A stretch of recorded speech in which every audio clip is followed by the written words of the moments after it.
Good morning students.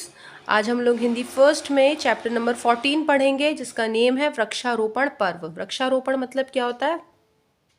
वनों को काटने से रोकना और नए पेड़ों को लगाना। ठीक है। आज 2 अक्टूबर है। आज राष्ट्रपिता महात्मा गांधी का जन्मदिन है, जिसे हम सभी भारतवासी गांधी जयंती के रूप में मनाते हैं। भारतवर्ष में 3 राष्ट्रीय त्योहार मनाए जाते हैं, उनमें से एक है। बच्चे उत्साहित हैं क्योंकि वे अपने शिक्षक के साथ राजघाट जा रहे हैं। राजघाट क्या है? महात्मा गांधी जी का समाधि स्थल।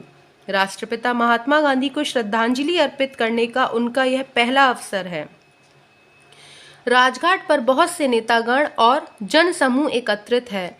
वहां रामधुन बजाई जा रही है। रघुपति राघव राजा राम, पतित पावन सीताराम।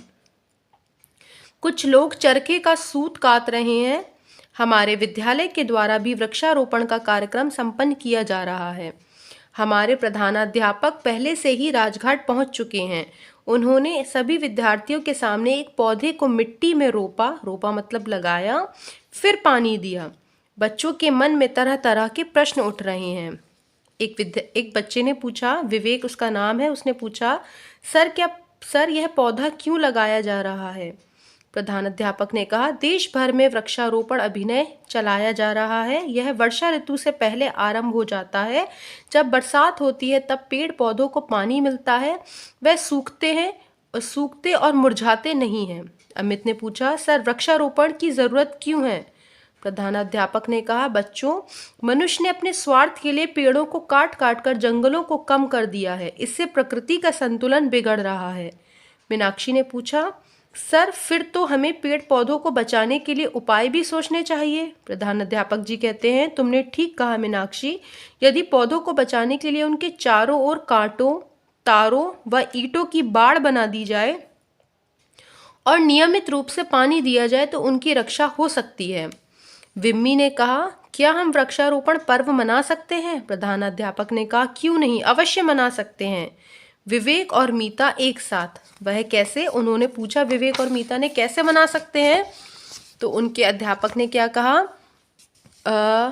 वह ऐसे कि हम नर्सरी के कुछ फूलों, बेलों और पौधों की पौध लगाकर उनके अपने विद्यालय के मैदान के चारों तरफ लगाएंगे।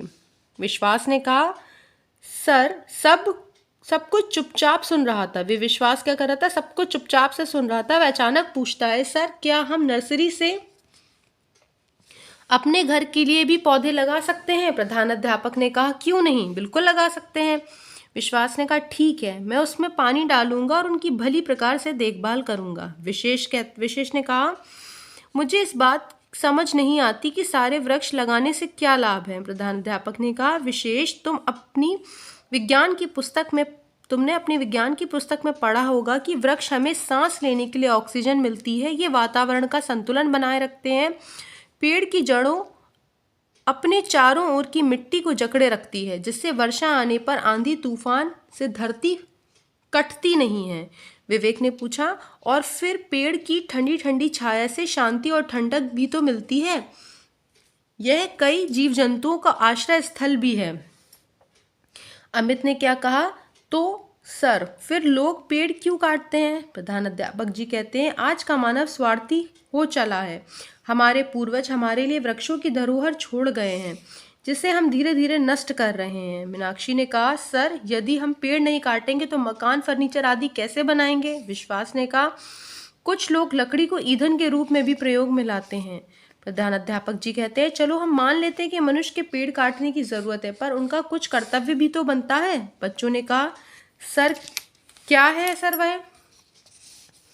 प्रधानाध्यापक जी कहते हैं, यदि मनुष्य एक वृक्ष काटता है तो उसके स्थान पर 4 वृक्ष और लगाए और उनकी रक्षा करे तो धरती का संतुलन और हरियाली बनाए रखने में सबको योगदान होगा। यदि हम इस गति से वृक्ष काटते रहेंगे तो वह दिन दूर नहीं जब धरती का तापमान इतना बढ़ जाएगा कि जीवन ही समाप्त होने लगेगा। बच्चों ने क्या कहा, नहीं सर, हम सब अपना कर्तव्य अवश्य निभाएंगे और नए वृक्ष लगाकर जनजीवन की रक्षा करेंगे। बच्चों को वृक्ष की उपयोगिता के विषय में काफ़ी जानकारी मिल चुकी थी। इस तरह बातें करते करते उन्होंने गांधी जी की समाधि स्थल पर फूल चढ़ाए और भावभीनी श्रद्धांजलि अर्पित की और विद्यालय की ओर रवाना हो गए। अंतःवृष्टि देखते हैं हम लोग। हमें वृक्षों की रक्षा करनी चाहिए तथा प्रत्येक उत्सव पर एक पौधा अवश्य लगाना चाहिए।